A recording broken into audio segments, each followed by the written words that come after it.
There are three systems that determine whether or not your business is successful, and most business owners only ever pay attention to one. Usually, when somebody is building their business, it usually goes something kind of like this.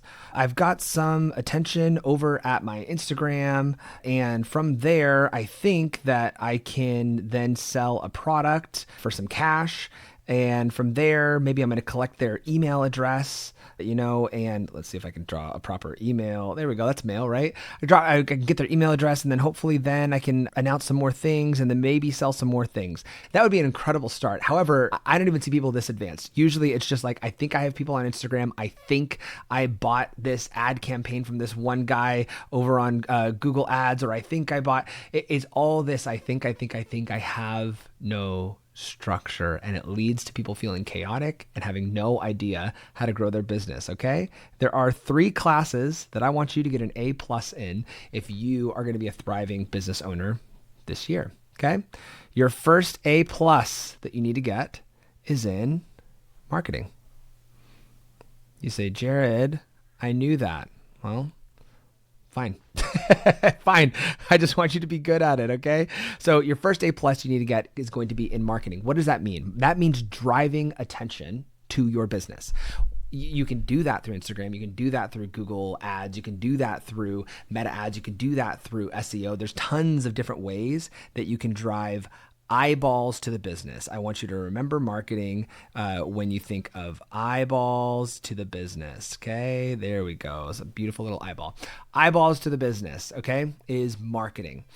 You can do that through any method that you want. You want to do it through Google Ads? Wonderful. You want to do it through SEO? Wonderful. I work specifically within the field of medical aesthetics, and for med spas, it's nice when you have a really niched agency working with you, or at least if you're a really niched consultant or something, they know about benchmarks. For specifically, I work with med spa owners, and for med spas, I say per full-time provider or per room that you want full. That's not always the same. Sometimes people have more rooms than they have providers. So if that's the case, I say per full-time provider. However, normally it's per treatment room. Per treatment room, they need 400 to 500 views to their website. And that is right now, in 2026, that's what they need. However, the number could change. They might even change mid this year for all I know. But I say 400 to 500 views a month to your website per treatment room, and you should be okay. Drive that attention however you want. But marketing, you need to first and foremost get that attention to your website however you want. Okay, that's your first A+ is in marketing. Marketing is eyeballs to your business. Okay. Your second A+, now that we have gotten eyeballs to our business, we've convinced them to give us their contact information via some sort of a pop-up offer or something like that on the website. Your next A+ that you need to get in your business is going to be in sales. Okay. Sales. Most people say, oh, I don't want to sell. Especially, I obviously work within aesthetic medicine with med spa owners. They say, we don't sell, we educate. I'm so sorry if you're a med spa owner and you're listening, we don't sell, we educate. I make fun of it all the time when I speak at conferences because education is a tool in the tool belt for your sales. However, what I usually talk to people about is I say, explain to me why sales is bad. They say, well, sales is where you convince somebody of something that they don't want, and you trick them into getting the thing so it just benefits you. And I said, oh my gosh, I don't want to do that either. However, that's not sales. That is manipulation. That's manipulation. The thing that most people are afraid of is manipulation, because ultimately your goal as a business owner is what? You want to make money. You want to grow. You want to build something awesome. Yes, of course. Okay. So the problem is that if you say education is my goal, if somebody sits in your chair, takes an hour consultation with you or something, and then they say, great, thank you for the info. That tells me everything I need to know. I'm going to go buy from somebody else up the street. You're going to be like, what? No. And I think that's the easiest telltale sign that your goal was actually not education in that conversation. It was sales.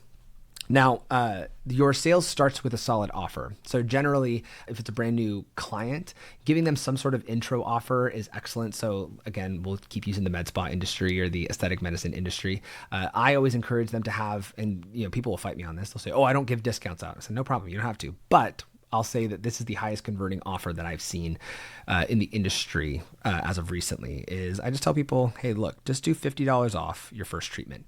$50 off your first treatment, not $50 off your next hydrofacial, not $50 off your next whatever, because you're going to get a bunch of people who were already going to book. $50 off your first appointment, period. And that's it. And then from there, you can upsell, you can cross-sell, you can get them involved in your membership and whatever. Then you have other metrics that you need to track. But for sales, so when I talked about your first A+ in marketing, it was eyeballs on the business. For sales, your next A+, you need to be getting somewhere in the ballpark. Okay, mind you, this is not gospel. Okay, however, you should be getting somewhere in the ballpark of a 55%. And again, this is for aesthetic medicine. This is benchmarks for aesthetic medicine. If you are in some other niche, then speak to a coach or somebody who knows about your industry. They should be getting somewhere around 55% conversion on the leads that they get from their website. So if they're getting a lead from their website or getting a lead from Google or from wherever, they should be getting at least 55%. There's a lot of consultants in the industry that swear by 85%. And I think that's awesome. If you're working with that consultant, you can achieve that. But for me personally, I say, look, if you are doing 55 to 60%, you're still punching above your weight class. And 55 to 60% is the average of successful clinics in the industry, as published by Line.com, I believe, who did that publication. As they said, 55% of web leads should be turning into a sale or an appointment. Okay. So we have got an A+ in marketing. Okay. Which means we are getting 400 to 500 views a month. If we're in a med spa, if you are in some other industry, then obviously consult with somebody. If we are in sales, which means we have an A+ in sales, meaning we're getting a 55% sales conversion rate from those leads. It's awesome. You know, money's raining down. The last A+ that you have to get is you need to get an A+ in service delivery. Or service. Oops. Jared, I can't write today. Here we go. Service. There we go. You get an A+ in service. You get A+ in delivering the actual product. This is the one thing that everybody always focuses on. Service is the one thing that everyone's excellent at, especially in the med spa industry. But when you go into business for yourself, you usually go into business because you know how to do the thing. Generally, some people are like, oh, it's a profitable industry, I'm going to sneak on in. And maybe they're only good at sales and marketing. And that's the dirtiest combo, because they can get the attention, they can make the sales. And then for them, they're like, great, I'll just go get more attention and more sales. It usually burns out the business in the process. But unfortunately, it really kicks the butt of people who are doing a good job. Okay. However, the inverse is usually also true. Usually people who have a really high A+ in service delivery have really low marketing and sales scores. So for service delivery, that's going to be your ability to deliver on all the promises that you just made in marketing and sales. So you said in your marketing campaigns, you said, oh, it's a white glove. When you come in, oh, you're going to be doted on. We ask everybody what their favorite water brand is, and we give them that, you know, whatever. But then they walk in person and it's this gross, smelly whatever, and you throw a bottle of Dasani at them, or even worse, you're just like, oh yeah, just go use the water fountain or something like that. They're like, this is not what I signed up for. Right? So all of a sudden there's this friction because you're not delivering the service that you promised, or to the quality that you promised. Or you say, oh yes, our tox appointments are 20 minutes, but then they're stuck waiting for an hour and a half or something like that. And you're like, oh, okay, hold on a second. All of a sudden there's friction. And so whatever you promised in marketing and sales needs to be handled and delivered in the service category as well. And so in your service category, I think the biggest metric, in my opinion, that you should be tracking is retention rate, is retention. So we'll just say, oh, close, there we go, is retention, RET. Your retention rate is, in my opinion, the most important thing that you should be tracking in this service category. And in general, there's lots of consultants that I've seen have a bunch of different numbers for what the retention rate should be. And there's lots of amazing softwares that you can use to beef that up as well. But the easiest way, if you don't know what you're doing, especially if you're service-based and you rely on people coming back multiple times for your services and treatment, if you are service-based, your retention rate, at least right now, you can track it by rebooking. When they hit the end of their appointment, you say, hey, let's get you back on the books. And if they say, oh, no, I'll call you whenever. Yes, you can call me whenever, but I just want you to know that our appointments are filling up a lot. They're filling up really quick right now, and I keep having to turn people down. Maybe I'll just hold something on the books for you. Call me to cancel or whatever. Call me if you want to cancel before then, and I'll remind you of the time. And they're like, oh, okay, yeah, actually that sounds good.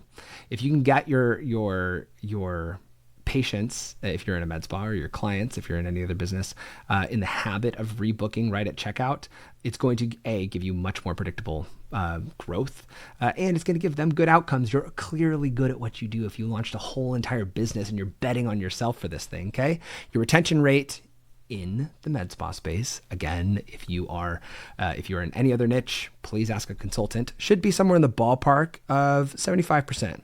If your rebooking rate is at 75%, you're doing a pretty good job from all the consultants that I speak with. Again, I'm not necessarily a practice consultant, so there are incredible resources that I can give you for consultants that can tell you, here's exactly what your retention rate currently is and what it should be, and here's exactly what your actual rebooking rate currently is and what it should be. However, as a general number, if you shoot for 75% of your patients per day rebooking 2-3 months from now, not rebooking to a follow-up, by the way, okay? A follow-up is part of that initial appointment usually, okay? So let's just say rebooking to another appointment, you should be getting somewhere around in the ballpark of 75%. So if someone's booking talks, you say, hey, let me just put another appointment for 4 months from now, and then cancel it if you want. Whatever. You can give them some sort of piece to know, oh yeah, we're just going to get it on the schedule, because if you can get it onto the calendar, it's the likelihood of them showing up is much more high. So in general, your service retention rate, or at least your rebooking rate, should be around 75%. So what did we learn today, class? Is that most people only focus on service. Most people that are good at it only focus on service. Most people that want to get a bunch of money out of people are only focused on marketing and sales. So when there's companies that are just dynamite at marketing and sales, where it's like, oh my gosh, they have such an amazing process, they have such an amazing brand, they have such amazing whatever, I am hesitant about them, because usually for me, I'm like, they probably don't actually know how to do this very well. They focus so much on marketing and sales, they don't know how to do this very well. Even like for us, we didn't start marketing our business until 5 years into being in business. We had SEO. I was getting clients, but we weren't like running marketing campaigns for our business for a while. And it showed. We did not scale very well for our business until we started focusing on or at least having a more focus on marketing, sales, and service delivery. If you can get an A+ in all 3 of those classes, your business is going to soar this year.